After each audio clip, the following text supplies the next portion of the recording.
Welcome. You're listening to the Do Video Podcast. Today is Wednesday, January 27th, 2021, and it's the day to celebrate chocolate cake. Now, embrace your host, Zoe Wood, the video confidence coach.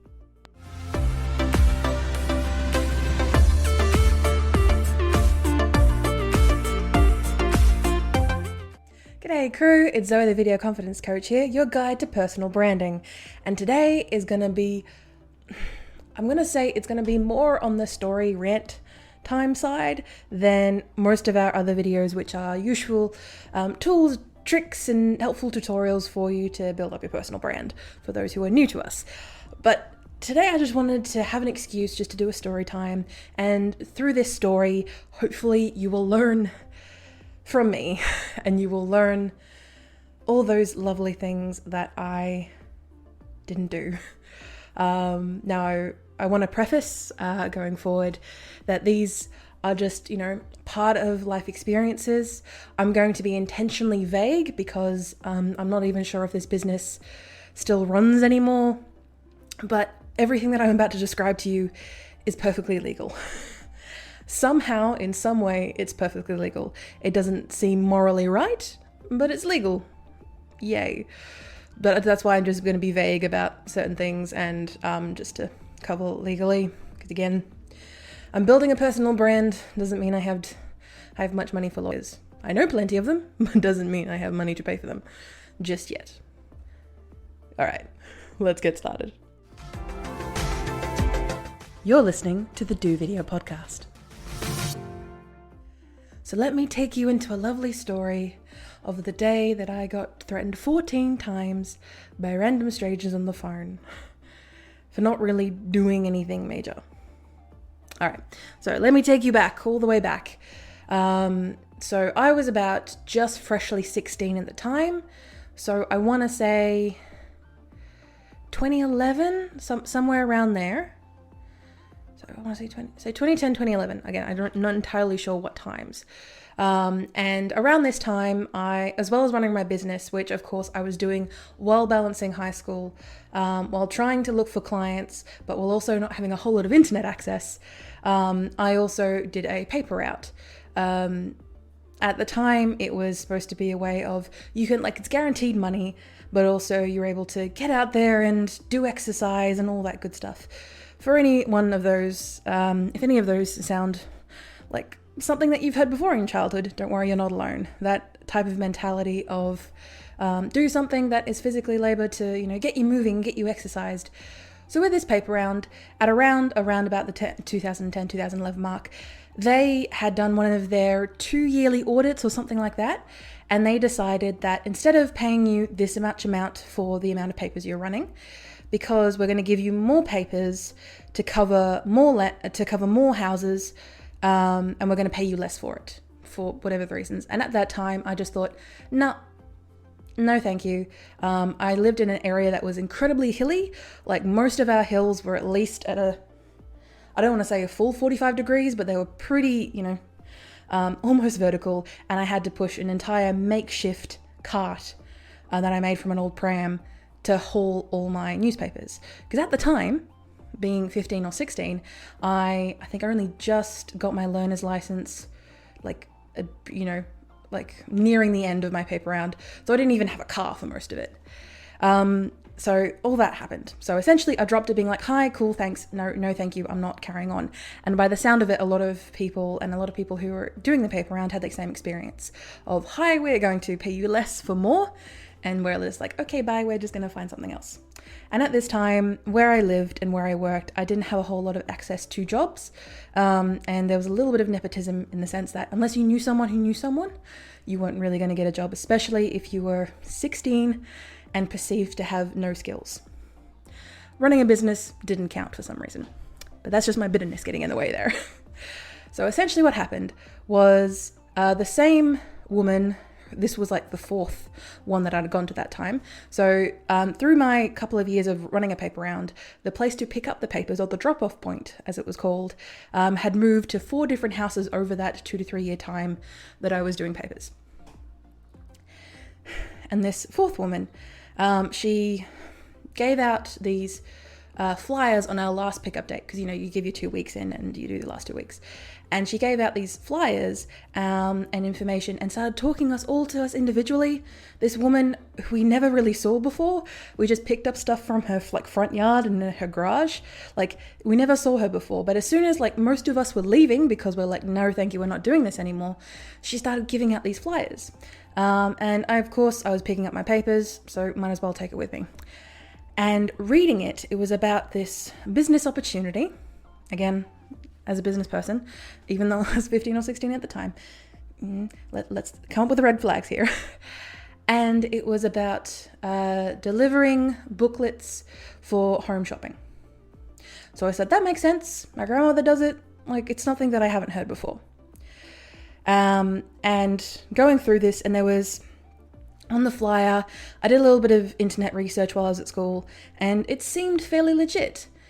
The only thing was, there's many red flags coming up, but one of the major red flags was there was no clear money. There was no clear indication of this is how much money you would get per 100, per 1,000, booklets. There was no guaranteed return on investment, which at the time I didn't realize, because I'm just it's just like the paper round. It's just going to convert the same. No, it is not, younger Zoe, but here we are. And one of their major touting factors was, this is perfect for stay-at-home mums who want to exercise. And that was their main sticking point. And again, that should have been a red flag for me, because one, I wasn't that, but two, if their main focus, and especially since last couple of years, I've gotten into the anti-MLM community. So that for those who aren't aware, it is multi-level marketing schemes. So essentially these are pyramid schemes that are legal, quote unquote legal, that essentially what you do is, instead of making money by selling products or services, you make money in the company by recruiting people under you. And that's essentially how the pyramid works. Now, of course, there's a lot of people out there, and I communicate with a lot of people who are in these MLMs, and I have nothing against the individual.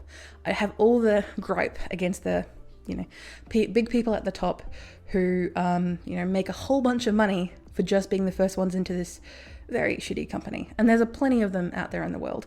But back to what we were talking about. So that should have been a red flag to me, that this, as well as not telling me how much I'd actually make, and I think down the bottom in the fine print, it was talking about a commission. It was discussing about who this was perfect for. Perfect for stay-at-home mums who want exercise. Essentially, people who you don't believe are doing who you believe. Now, I'm not saying you or I'm saying the people who have created this business believe that these stay-at-home mums or stay-at-home dads, of course, stay-at-home dads weren't even thought of in the situation, didn't have anything better to do with their time. Or they needed more exercise. If stay-at-home mums, want exercise, they will go and get exercise. It infuriates me now because I know so much now. All right.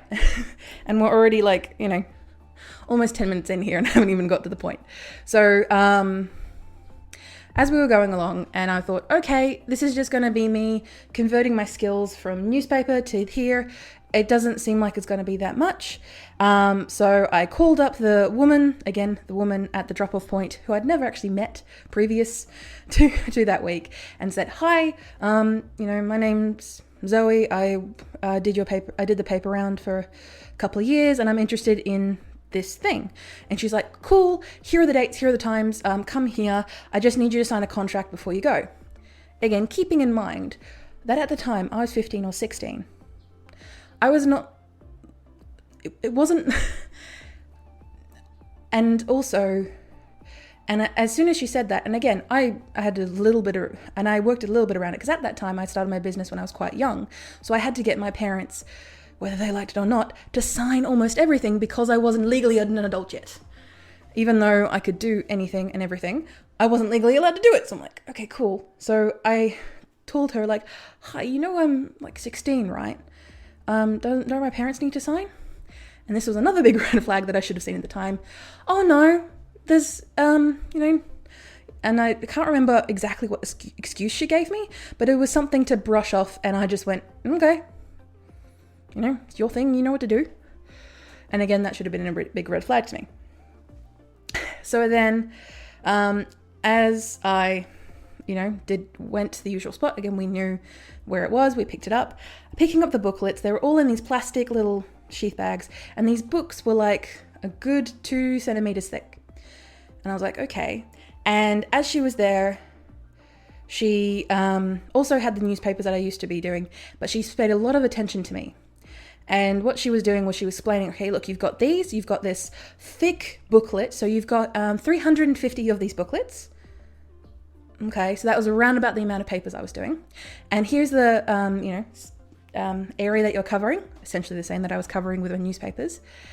And then she went through the list and she says, so you have to give your information on all of these slips that have to go into these bags. So you have to provide your name, contact, phone number, and I think something like an address.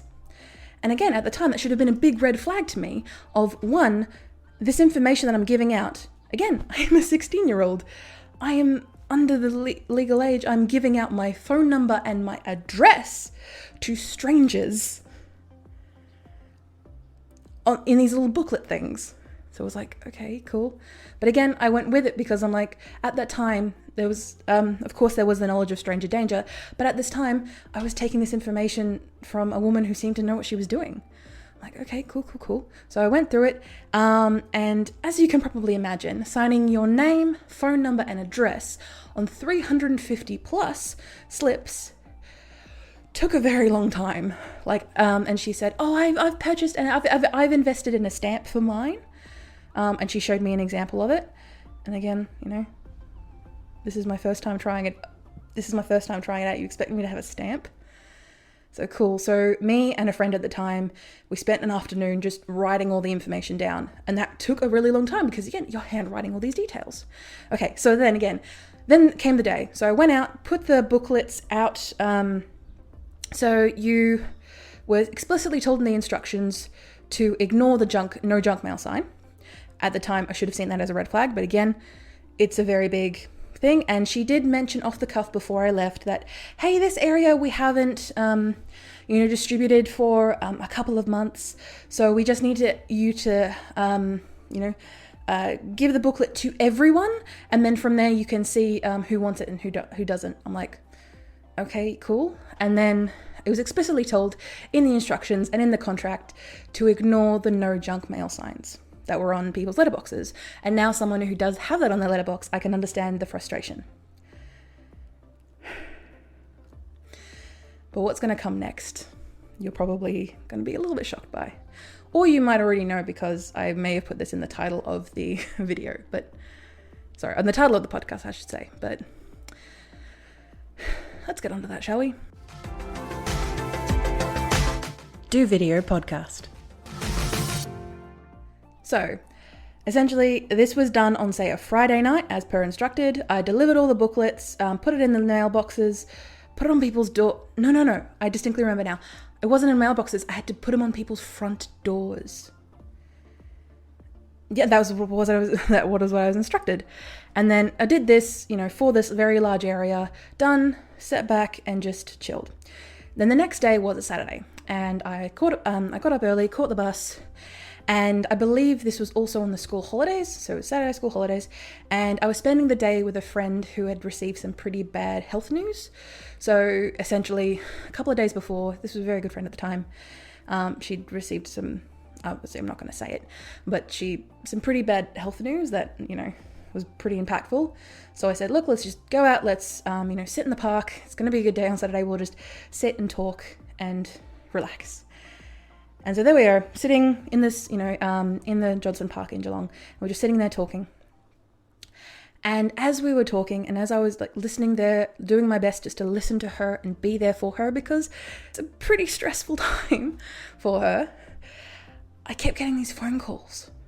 And the first ones I just ignored because I was like, no, I'm focusing on my friend.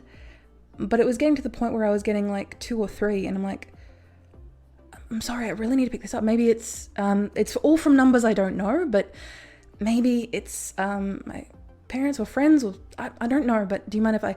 And the next time it called, so again, this was morning, afternoon, midday stuff. And I picked up the phone and I picked it up and I said, hello, and this said, hey, is this Zoe? And I just said, yes, can I help you? So again, putting on my business voice, because at the time I was reaching out to clients, but I didn't actively, pursue anything. Because again, I was in high school while trying to do high school things, as well as doing all these other things.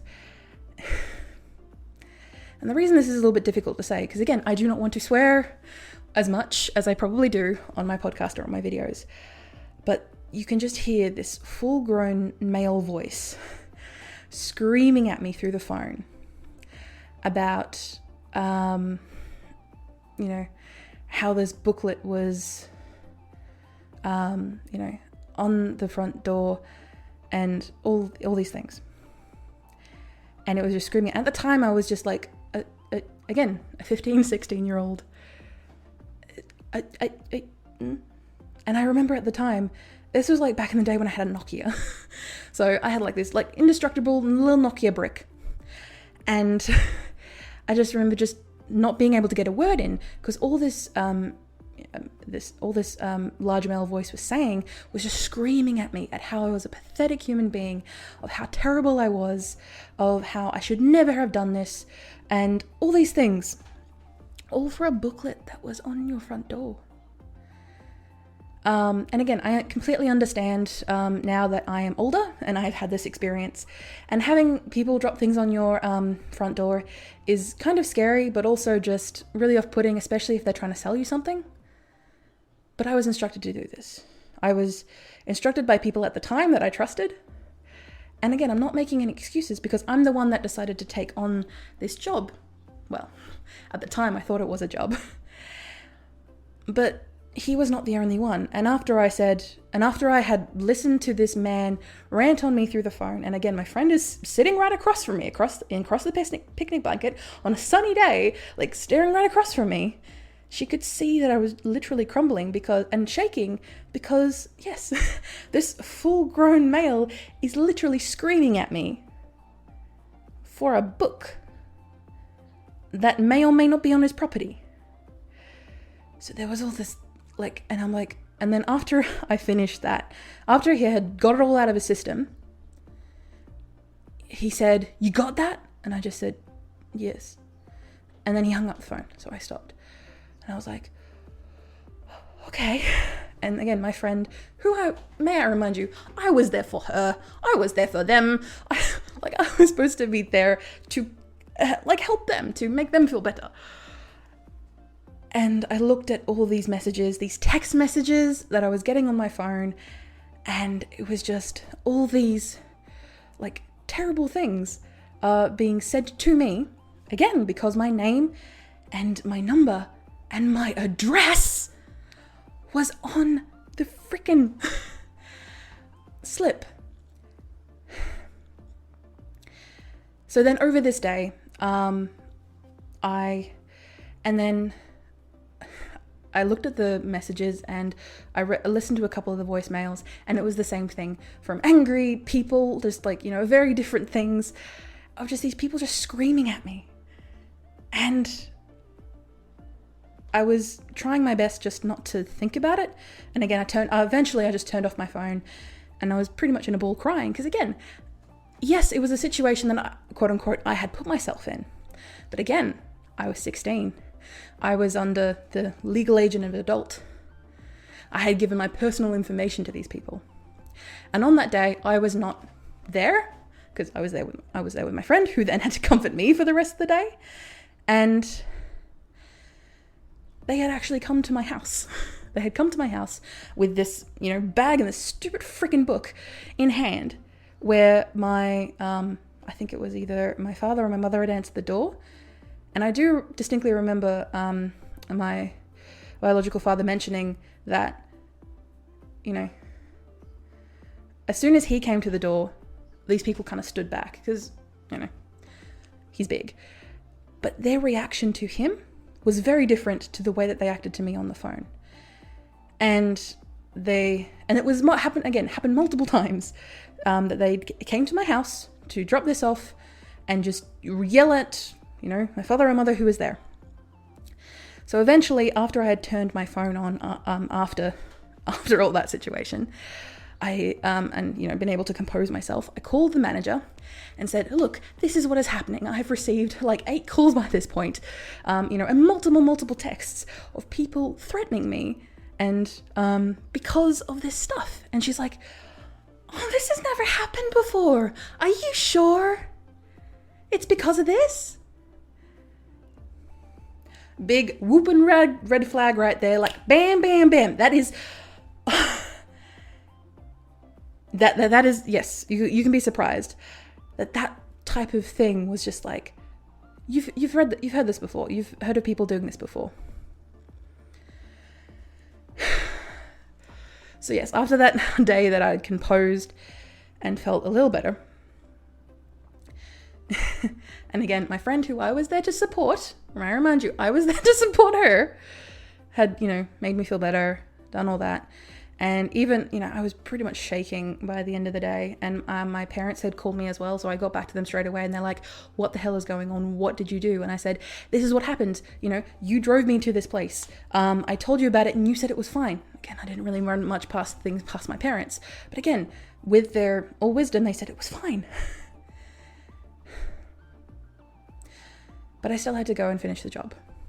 Despite everything that had happened, and I made it clear to that manager on the phone call, well then, this is not what I want. I don't want a job where I am being called and threatened, and people know where I live for whatever money that is. Cool. Fun. So then the next day, and I wasn't even in the right mind to catch a bus back home. So my friend's parents were nice enough to take me back home. And there was that shakiness. But again, I had to go out and do it. So then the next day, or it was that evening, I can't remember exactly, but I had to go out and collect these booklets because they would have information written on the docket, and then I would go back to the ones that had the information on the docket for me to collect the money and what have you. So then that was the process. So I was already feeling quite on edge because, again, I had been threatened by multiple people. Multiple people I had been threatened. And I went and picked up the booklets, and there was like two that actually filled the information out. There was about 6 or 7 of them with profanities written on the dockets. And, again, written threats on them in Sharpie marker or what have you, saying about me and what have you. And again, because they can put a name to it, that's where they focus their anger and vitriol. And through all the, verbal threats that I had heard, it wasn't the first time that they'd done that. Like, as she said, we hadn't touched this, delivery area in, a couple of months. Turns out it was only a month and a half ago than the last person did it, and they got the same thing, turns out. Okay. So then went to the same area, picked everything up, being extra cautious. Because again, these people, and I don't know who they are or where they came from, because I didn't exactly know, they just had my details. And I was quite scared, that they were going to attack me because of the amount of hate and vitriol that I had been given that day. Given the previous day. So then I picked everything up, looked at everything, and I was like, okay, cool. Out of all these things that I'd managed to pick up, I had 2 dockets. So then I followed up, I think it was either the next day I followed up with these dockets, and the first one didn't answer, and they actually had the pickup times written on there, that's preferable to them. So I did it, that person didn't pick up, so I just didn't bother with it. Second one, again, was this really nice couple. And they, welcomed me in and just said, hey, just, wait in the foyer and I'll go get the money for you. This nice couple. And again, I was panicking a bit because, again, out of everything that's happened so far, how do I know that these people are just the same angry people? They just, ugh, which is, highly unsafe, more than it already was. So then I was there, I picked up the money, however much money it was. I think it was like $25 or something ridiculous like that.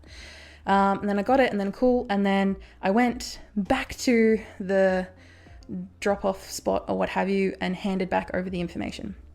Keeping in mind that all the booklets I had picked up in these plastic bags that either weren't touched or people, written profanities or whatever, I had to recycle in our own family recycling bin, which is, I feel like, is a waste more than anything. And you know what the best bit hasn't even yet to come yet. I haven't even told you how much I eventually actually made from that. And after the sponsor spot, I'll tell you how much I made. Sponsored spot.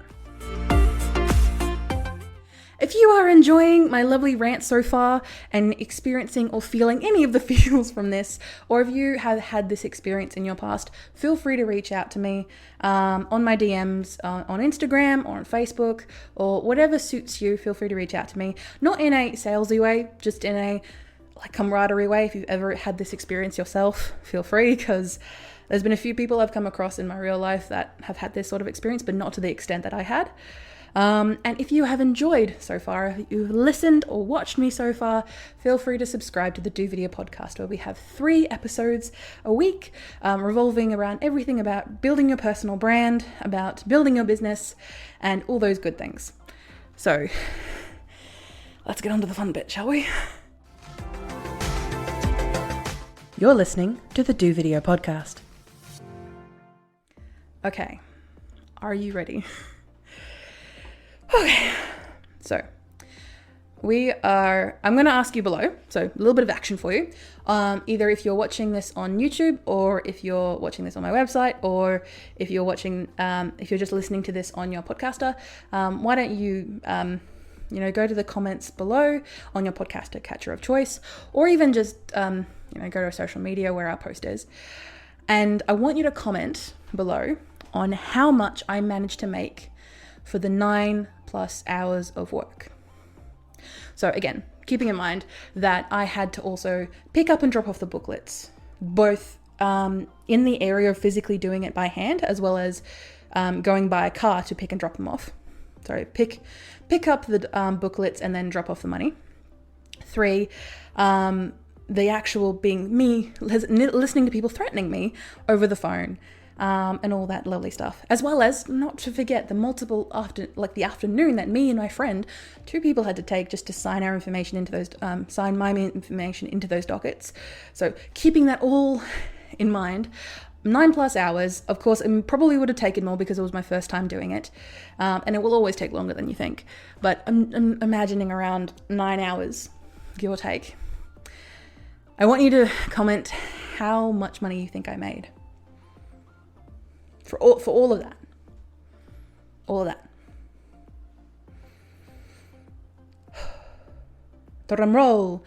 $6.03. That's right, you heard it.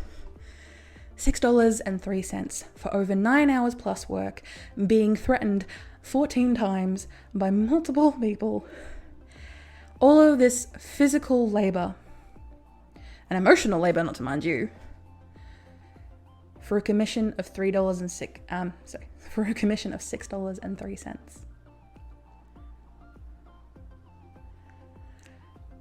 Yeah, and as I said at the start of this podcast, it's totally legal. It's because you're doing it based on commission. And the idea being that, this idea that, you get extra stuff on commission. Personally, I believe if you quote unquote work on commission, that you should have a baseline of, $15, $20 an hour if you work in Australia. Obviously it's different for different countries, but at like a minimal living wage, and then your commission you put on top is whatever, you make from that particular sale. But the whole thing, that whole situation, $6.03, didn't even cover the petrol to even pick up the damn things. And even though throughout this experience and throughout this podcast that is probably quite long at this point, it may feel like I got quite flustered and quite upset, because at the time I did. At the time I was quite upset. And as you can imagine why. But now that I've had time and space, almost 10 years at this point, give or take, I am quite grateful for the experience. Even though I was threatened and strangers who wanted to hurt me had my address and my phone number and my name, I wasn't physically hurt. I was put in a lot of danger by this company, but nothing else come out from that. After people had their go at me, I had a few more calls following those weeks, but I don't really count those, mainly because I'd already given up the job. And from that, for I think the following 6 months after that incident, I didn't pick up any phone call that was not already in my contacts. And even if I did listen to that message afterwards, if I heard a hint of aggression whatsoever, I just deleted the message and just went on my day. But one thing that I'll stress to you now is the reason that I am now grateful for the experience of learning these red flags and all these things and being able to share these with you so then you can avoid them in the future is because I'm no longer in it. I'm no longer in the situation where people are calling my number and threatening me. I'm no longer in the situation where I'm lugging around these books of random crap for $6.03. I'm no longer in a situation that I am being threatened or physically abused in any way, or emotionally or mentally abused in any way. I am grateful now that I am outside of that. It's hard to be grateful and optimistic when you're in it. But that's the thing that I want for you to keep in mind when you work with your clients or when you work with people who are either going through a situation that you are in, that you are training people to overcome, or if people are going through their own situation and just experiencing that for the first time. Be gracious, be grateful, and be optimistic. Be there to provide support and help, and understand that you've been in there in the past. So as I mentioned before, that if you have ever had this experience yourself and you need someone to talk to, feel free to reach out to me. I know it's not inherently personal branding and Zoe talking about all that stuff. I know it's not inherently that, but I understand where you're coming from. And I want you to understand that I am here for you. So feel free to reach out to me on any of my contacts, either in the description below or on any of my social medias, and we can have a chat about how that was bullcrap, but how we have moved past it. And if you are currently in this experience right now, you can get past it. Yes, I was in a privileged position to be able to drop that and be able to live off the savings that I made previously in my newspaper round. Wasn't much, didn't get me far, but I was able to then use that time and effort that I would have spent on that to go canvassing in, industrial areas for people who needed videography services. I was able to use that time and energy effectively for something that, yes, wasn't a paycheck that I could depend upon, but it was something that I wasn't being threatened with. It was something that I was giving out my contact information, but not my address. And that's something that I want to remind you, that if you feel like there are red flags, Google it. Use the World Wide Web, more than I had access to be able to see if other people have had the same experience as you. And if you need to stay away from them. Before we end the podcast, I would like to acknowledge and pay respects to the Wadawurrung people of the Kulin Nation, the traditional custodians and owners of the land on which I produce this podcast. I pay my respects to their elders, past, present, and emerging. I stand with the traditional custodians of these lands in working towards a more equal future. Aboriginal and Torres Strait Islander people continue to face discrimination and disadvantage due to our country's colonial past. I stand with them in their fight against injustice. The Do Video podcast and Video Confidence Coach exist purely for educational purposes, and all information provided is of a general nature and should not be solely relied upon to make a branding decision. That's why you get me to consult with you directly. Wink, wink. My email is pod@vcc.training if you're interested. I ask, if you like the show, to subscribe and give me 5 shining stars on your review on your podcaster of choice. And join the Video Confidence crew by following me on my socials. Links in the show notes below. TLDW, too long, didn't watch. So, See if you get a job offer or anything like that, or any side of work or job, make sure that you know or see the price or the salary that you'll be getting for the work. If there's no amount, don't do the work.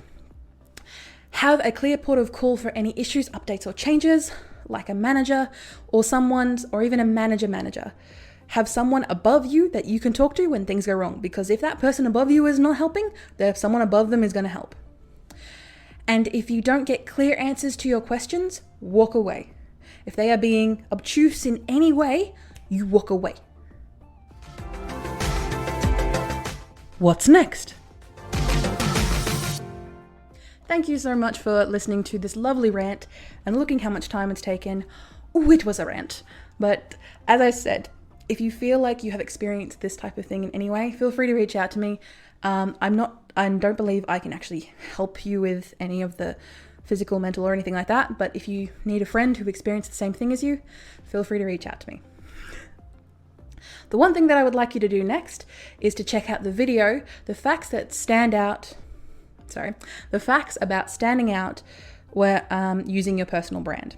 It's about, a little bit more of a rant about my personal experiences in life, but that experience or that entrepreneurial drive to just keep going and keep doing and have an action that comes out of your talking.